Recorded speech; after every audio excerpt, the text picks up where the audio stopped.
Hey, what's up, everybody? This is an open discussion with C3 Films. My name is Chris, and this is. Cheryl.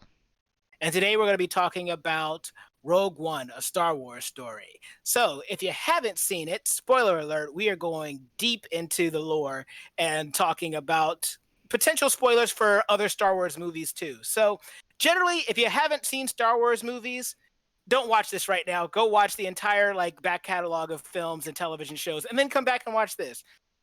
Joking. We're not going to get that in depth, but their potential It'll spoilers help. might come out. Yeah. So with that, we're going to go ahead and we're just going to get right into it. So, Cheryl, tell me, what did you think of my movie? I really love this movie. It is not without its problems, and there are a few things that I would change. But overall, this is one of my favorite Star Wars movies of all time. Woo! Even counting the actual Star Wars movies. And I guess that is a lot. That is a lot to say. But I think the reason why is because I felt like the story was strong.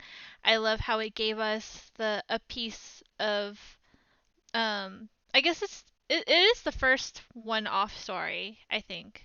If you don't Yes. count like the Clone Wars stuff.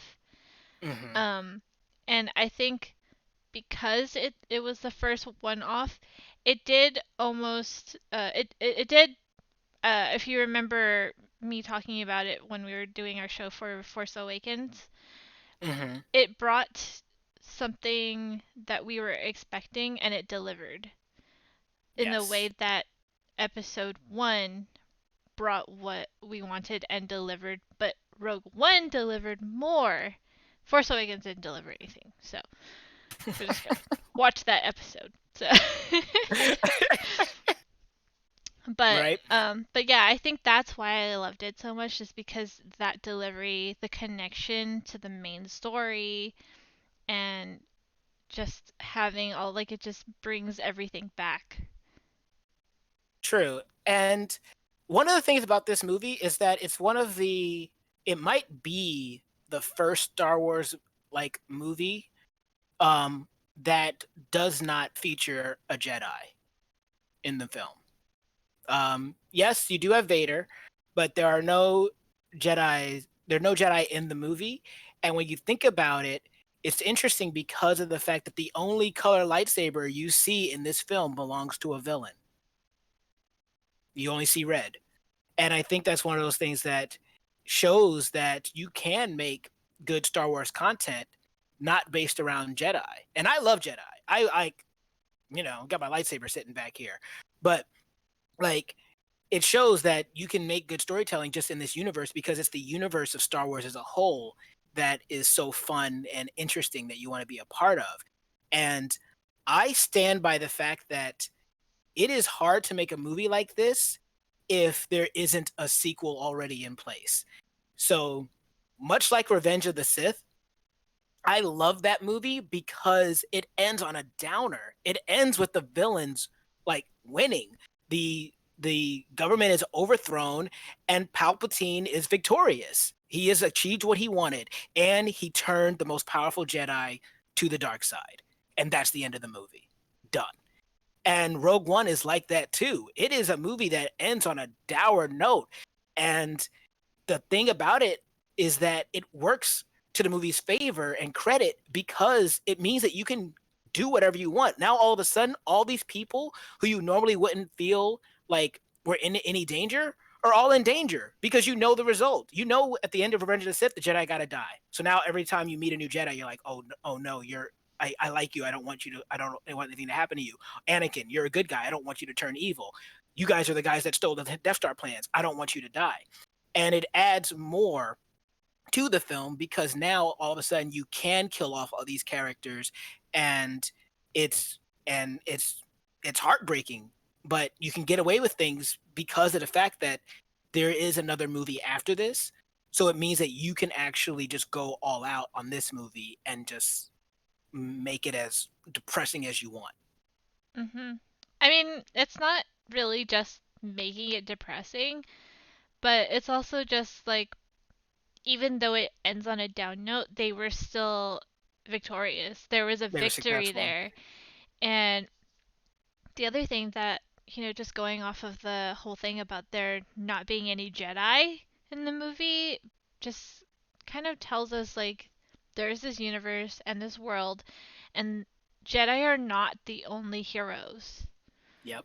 There's a world of heroes out there, and everyone, even the smallest person, can contribute to saving the world or saving the universe in this case.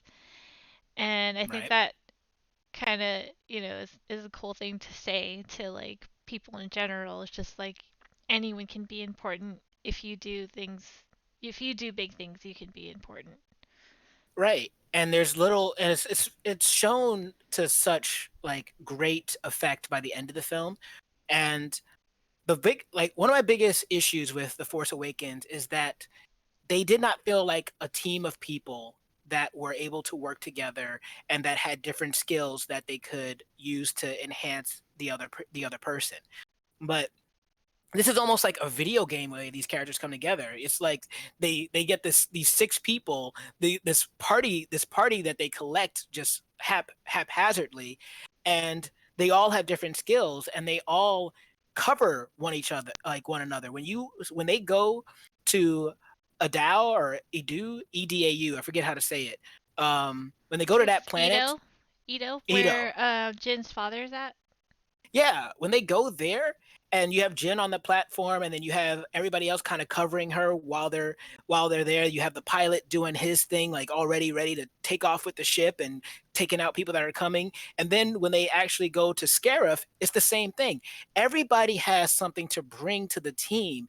And with if you take any one of those team members out, if you take K2 away, if you take Bodhi away, if you take Baze, if you take him away, all of a sudden everything falls apart. So I think one of the things I love most about the movie is that it literally does take every single member of the team to make their mission a success. And also why I like how they call the team Rogue One, because they're basically all like coming from an outside place. Like it's almost like they have nothing left, each one of them, which is also why uh it makes sense that they all end up dying. Because it's kind of like, well, yeah, you're sad that they die, but then at the same time, you kind of understand that it's almost like they have nothing to go back to besides continue fighting for the rebellion. Right. Because they've all lost everything. They're all taken from where their like home is. Even the pilot, because Hmm. he can't be part of the Empire anymore because he betrayed No. them. So he only has the rebellion. Jin's family is gone. Everyone, even Sam, or I mean not Sam, Saw. Saw Gerrera. Saw Yeah. Gerrera is gone. So, and I think that's also why I was so happy, because you know how I am with everybody dying. I'm just like, Hmm. yes, everybody dies. That Yeah. That- that's cool writing. When you can make that work, when you can kill off your characters and not piss people off, that's a really talented thing to be able to do, to write that. You're right. And there was a talk that they actually filmed one version where Jin and Cassian survived. And I remember feeling like that would have been so much weaker. Like I it hurts, but I like the fact that they don't make it off they don't make it off the planet, that they really had to sacrifice everything for this rebellion to happen, which leads us right into A New Hope. They were the catalyst of that new hope. And so I think that it is very strong, and it makes it so that even though, and I think this is interesting, the fact that you know they're going to die is almost more stress inducing than watching a film where you see the main characters and you expect them to live. They could die, but you expect them to live because they're the main characters, and you don't know if they're going to die. Like, I'm more stressed knowing that a character is going to die than I am not knowing if a character is going to die, because there's an expectation of they'll be fine. Whereas with this movie, there's an expectation that they won't be fine. So the question I have is, when's it going to happen? Is it going to happen now? It didn't happen now. Is this coming? And then there's even like there's a slight feeling in my brain where it's like, maybe they could live. Maybe someone in this team will survive, and you hope that maybe that's the thing that will happen. Mhm. And I was really sad when they all died cuz I did have that hope that someone would survive. But then it also made sense because we never see them in the future movies. So Mm-hmm. it kind of has to make sense that they didn't survive because they would be carrying on the work of the rebellion in A New Hope and so on if they did survive. What Right. I didn't like though was like I guess I have mixed feelings about the Mm-hmm. whole ending because when Cassian fell from the like you said, Mm-hmm. no one takes fall damage in Star Wars movies. Um, I thought that he should have they Died that there. was a good opportunity to just let him die there. I think maybe he could have bowed out in a better, different way. But K2 just died, so maybe a Mm-hmm. little bit spaced out more and in a different way. But I didn't like that he comes back to save the day, that he saves the girl and Mm-hmm. and then they die together. I mean, I like that they died together, but I think it would have been stronger if maybe he didn't come back and help her at the end, and therefore I think it just it just didn't work for him to die with her. It was I nice can that see I liked that scene where they died together, but I feel like I needed him to die sooner so that Jin could be the last standing hero. that. Right. It kind of, I think, yeah, it almost like makes it seem stronger for her if she is the last person standing. Um, but at the same time, I see why they did it that way, because the point was that she was alone her entire life, and now at the end of it, she wasn't. And I think that was the point for her, kind of like, I think Cassian lived not for him, but Cassian lived for her, so that when she was dying, she didn't die the way that she lived, which was alone. That's a fair point, I guess.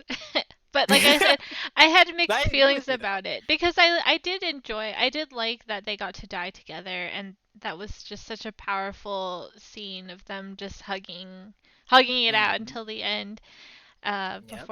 before they died together after going through all of that. But maybe I guess the thing that bothered me the most was that he saves her. Yes, and I can understand that as well.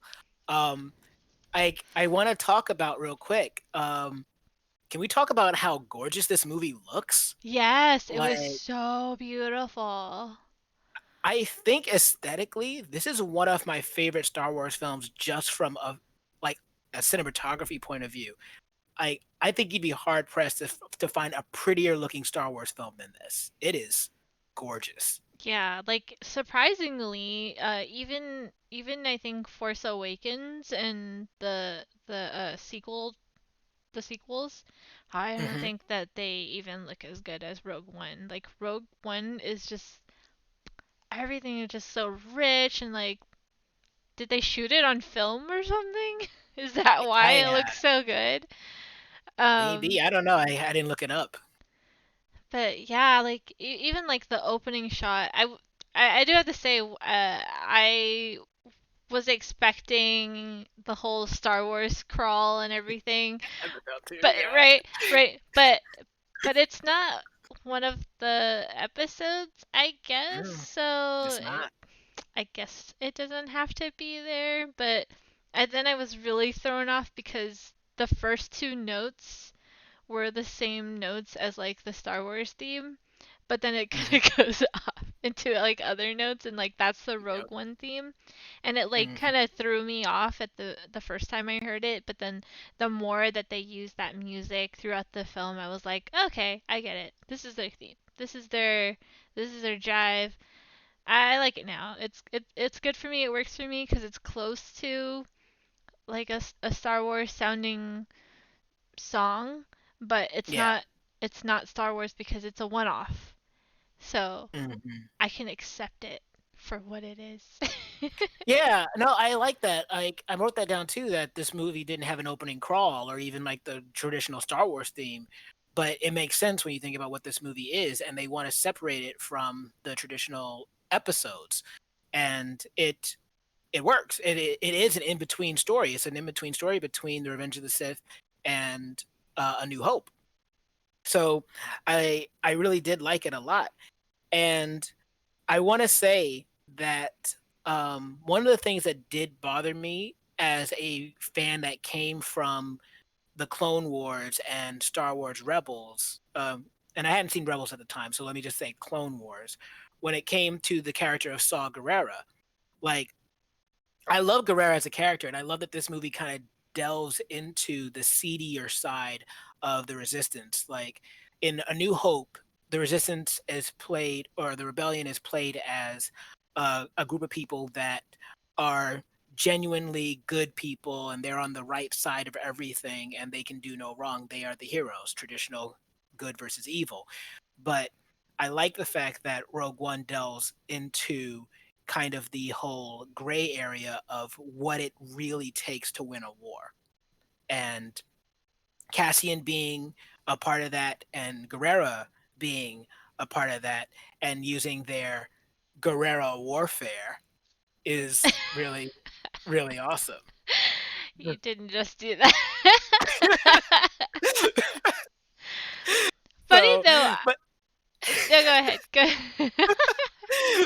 but but my issue was like it feels, and looking at the movie separately as just a standalone movie, maybe you can tell me how you feel. But following that character of Saw Gerrera and seeing this movie as his conclusion, when I saw him initially in the Clone Wars, when I saw him as a kid, and I see his sister die, and I see him, and I know his origin, and I know like what he becomes. Like thinking about his end in Rogue One feels like a strange way for him to die, as far as the character conclusion himself. I'm not done watching Clone Wars. I haven't seen that yet. You just ruined it for me. So I Sorry. actually don't know much about Saw Gerrera, but Hmm. I from me not knowing anything about this the first time I'd seen that character, Hmm. um, I thought it was a little over the top, Right? but also like I liked it though because because I mean it's Forrest Whitaker, and you know that like I didn't know he was in the Clone Wars, but I could tell that he. Well, I know that he is more important now because I played Fallen Order and he's Right. in Fallen Order. Yep. So I had a feeling like, oh, there's actually more to this character than I know. And now I Hmm. know where I'm going to find that, but Yeah, sorry about that spoiler, by the way. But yes, he is in the Clone Wars, he is in Fallen Order, and he is in Star Wars Rebels. And he is the person that you see. He is somebody that is about winning no matter the cost. And he is like that in the Clone Wars. Excuse me, he's like that in Fallen Order as well. So just knowing that the the lifespan of that character, that felt like a strange end for me as a fan, but at the same time they make it clear that he's kind of lost his mind, he's kind of at his wits end, but it does feel a little bit weird because Fallen Order doesn't take place that far in advance from, actually no, that's wrong. Fallen Order is like 14 years before Rogue One, so never mind, like forget but that point. I mean, like that is that all of that aside, you could still tell that he has been through a lot and he has seen a lot of things. Hmm. So and it's pretty obvious, like he's like a boss guy, and Hmm. and so I mean you just get it. Like you can get that character. And him being over the top is just entertaining. It's just fun, especially with the music. When he like the first time you really see him, the music is Hmm. so dramatic, and he's just breathing oxygen, and like that was just. I didn't think it was dumb. I thought it was funny. Hmm. I was like, whoa, okay. Yeah. No, it's good. I so one thing that I still find odd rewatching the movie, Tarkin. How did you feel about that digital recreation of, I forget the actor who played Tarkin in A New Hope, but how do you feel about that digital recreation of that character who the actor who played him passed away? I wish they recast him. I know they recasted, cause I looked it up, or if we looked it up, Mon Mon Mothma Mothma. Yeah, was recasted. And I think I saw another guy who is in one of the original trilogy, trilogy. but Hmm. he was definitely a recast. So I wish that they recasted him too, since he had a pretty predominant role in the movie.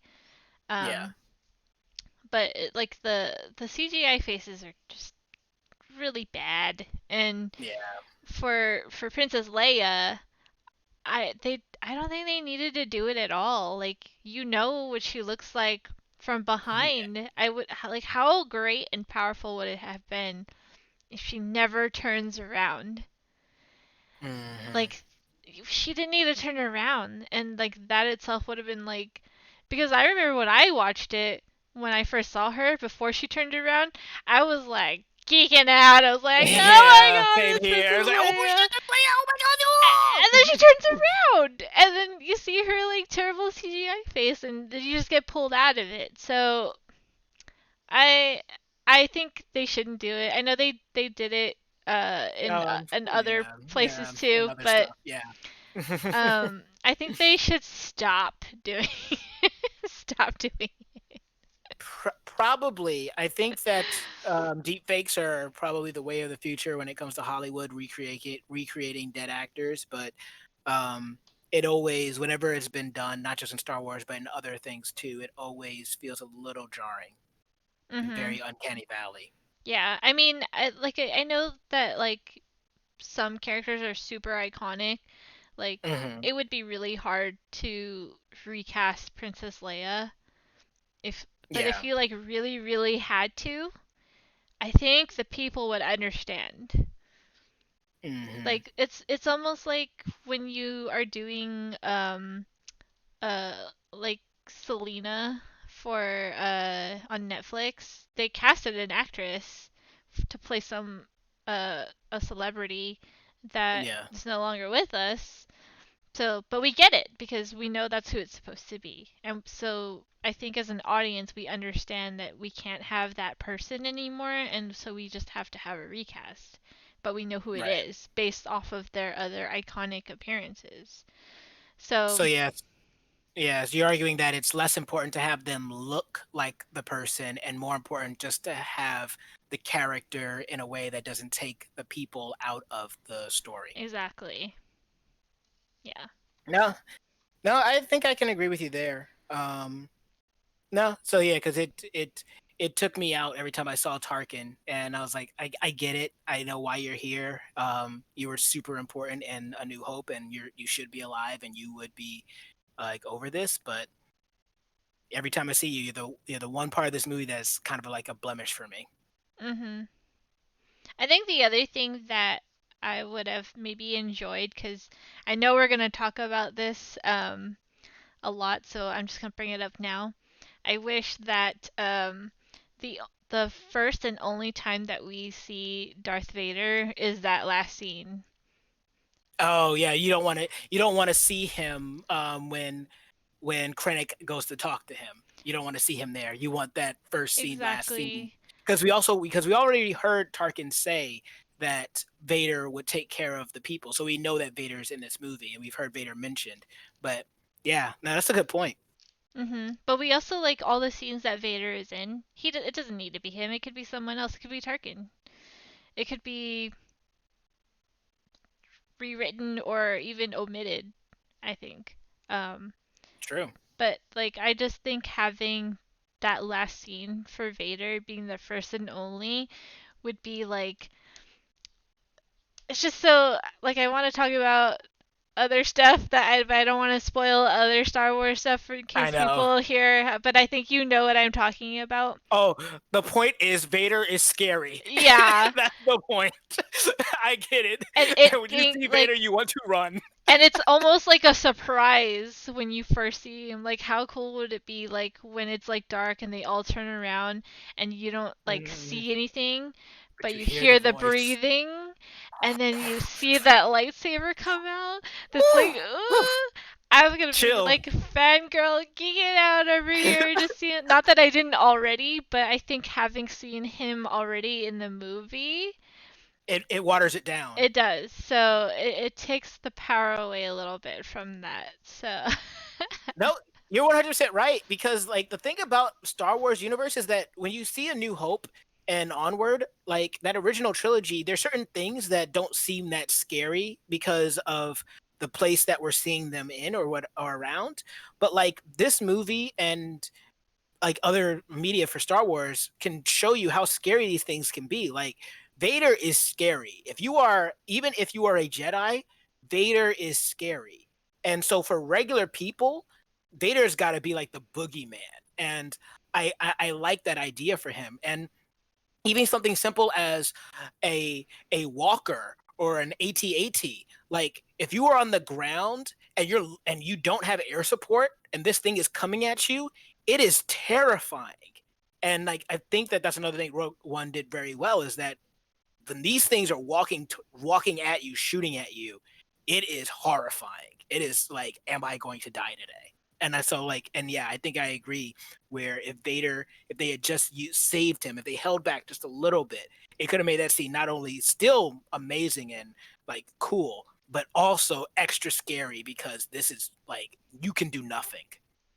yeah, I feel like if I was watching in the movie and I didn't expect that at all, like if they didn't even mention that Vader would be in this movie or anything, and then I saw that, I would be like, I think I would be screaming in the Yeah, theater, like, oh my god.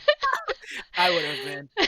And like what a cool movie experience. Like can you imagine being in a theater full of your fellow nerds and everyone's just going wild like seeing that for the first time. Like I was already like that whole last sequence with Vader and then going to Princess Leia, cuz like Hmm. when you first watch it, I think you might not like at least I didn't register that it was going to lead directly in Nickley, to the yeah, first scene in A New Hope. I Like didn't. I didn't see it coming. So just like having that surprise, like those two things where you have Darth Vader and then like you're already freaking out about Darth Vader being there, and then you have Princess Leia, and then you're freaking out about Princess Leia being there. Like it had like Mhm. this movie has like one of the most powerful, shocking, like like what do you call pleasing or it's for the Crowd fans. pleasing, It is yeah. for the fans, and they did it. They did it almost right, almost right, but good enough for us to just be like. And that's why I love this movie so much. Yeah, you're right. And see, like Bail Organa, is another character that's in this movie, and he talks about like he doesn't mention Leia by name, but you know that she exists because Mothma asks him like, "Oh, who do you trust, or who are you going to get to do it? Do you trust them?" And he says, "I trust her with my life, or I trust her more than anyone." And you know who Mhm. he's talking about? He's talking about his adopted daughter, Mhm. and I think that that's awesome, and it's great that they got that actor to come back from the Clone Wars to play Bail Organa again in in this movie. And so this leads me to one of my final questions I need to ask you is like I don't think we ever see Bail Organa die on screen. So he in this movie he says, "Oh, I'm going to go back to Alderaan so that I can warn them about this Death Star." Which I mean, and I guess we were always led to believe this to be the case, but I guess he dies on Alderaan off screen because we never Mhm. see it. We never see him die in the explosion, but we know that he was probably on Alderaan when it blew up. So that kind of sucks. Bail Organa's character. That's another character conclusion that is unfortunate, but yeah, he kind of dies off screen. Yeah, I think so. But I think it's okay because this movie I really feel is like, well, here's a new hope right here. And then they make Hmm. this other movie and they're like, let's just, put the puzzle right there and click and make sure everything fits together. And I think they did a pretty good job about that. Um, I had like a few questions arise because I also recently watched episode 2, but I won't go Hmm. into that. But it has to do with the plans, and how the plans came about, and so I think it fit really well with episode 4, but it's a little bit disconnected from 2 and 3. So because of Right. because they have the concept of the plans in the prequels. So Hmm. um but it's okay Right. because it fits directly into A New Hope, so you're not paying attention to that stuff. Right. It also fits in other things too because like we won't spoil Fallen Order for you guys, but it also fits in Fallen Order as well if you played that game. And if you played the game, you'll know exactly what we're talking about. But they're like this movie Rogue One fits also very perfect into Fallen Order and vice versa. It's just a nice, like, I guess it's nice to have these sort. It's a little bit like Solo is different because that's like an origin story. This like Mhm. really it's kind of like filling in the gap between the prequels and the sequels, and that's something that is like a just a cool and fun concept because then it opens up the possibilities to tell more stories that dance around the main storyline. So it's kind of like you have this main storyline and then you're getting all these subplots that come in the form of movies. And like if done right, it's just very exciting because it's just, you know, like a crowd pleaser for the fans, and like Yeah. we don't want Star Wars to end. We don't, Right. because it's such a great world that's been built, and having something like Rogue One fit so well into the storyline, it's just gotta love it. Yeah, and it's one of the reasons why the television shows have been like so successful because the Clone Wars show takes place in between 2 and 3, and you can believe it because they fought that war for years. So now you have all these stories that just add to the overall story of the universe. And then when you're watching The Mandalorian, it takes place after Return of the Jedi. So now here's a whole new era of Star Wars we didn't even realize we wanted explored. How did the universe look? How did the galaxy look after the fall of the Empire? And now we can like be in that world and that universe, and that's interesting. So I agree. I love these kind of ancillary stories that kind of exist in these branches and like off of like the main movie line, and having them fit in and Fallen Order as well, or Star Wars Rebels. Like it really starts to fill out this whole universe. Mhm. It's just like So, getting these moments where like you want to grab on to the person next to you and be like, "Look! Look, that's a thing. I know that thing. Like that's the guy that Obi-Wan's gonna cut his arm off later. That's the guy that I don't like you. I don't like he doesn't like you. I don't like you either. We know him. One more thing before we wrap things up, because I know we're going really over, but I have Yes. to say, I just want to talk about Donnie. That was Uh, Donnie Yen. yeah, and how like awesome he is. One thing I really wanted to say was that I liked how all the characters kind of got a moment to show off their skills. I think Yep. that was very important to me. Just, Yeah, you're another way right. to show uh, when all these characters are introduced how special each one is. And then Yeah. they all Unlike have, Finn. yeah. And then when they all die, they all have a moment to bow out. Like they really bow out. Like here's the last thing I'm gonna do with my life, and then they're gone. And like all of that is just so powerful. Like oh, this movie is so good. You're just giving me more reasons why I like this movie more than the entire sequel trilogy. Um, yeah, I didn't even think about that in that way. You're 100% right on that. And like I love the fact that they even mentioned the wills in this movie. They talked about Donnie Yen being the guardian of the wills. Um, and I'm like, they actually mentioning the wills because the wills don't come in any movie. So the fact that they just casually mentioned it here, I thought was interesting because I know that Mhm. George Lucas would have made his sequel trilogy exploring the wills a little bit more. Um, but it's so interesting that they actually mention it here when it's something that's not been that explored so far in the universe. Mhm. Yeah, there's a lot to unwrap in this movie. So if you didn't like it, I hope you like it now. But yeah, so we could talk about Star Wars all day, but we're gonna go ahead and call it there. But what did you guys think about the movie? Have you seen it? Did you like it? Did you not like it? Did you like the do you like the sequel trilogy? Whatever you thought, comment below, let us know. And while you're down there, if you give us a like, share, and subscribe. But even if you don't though, I've been Chris and this has been Cheryl, and we will see you guys next time.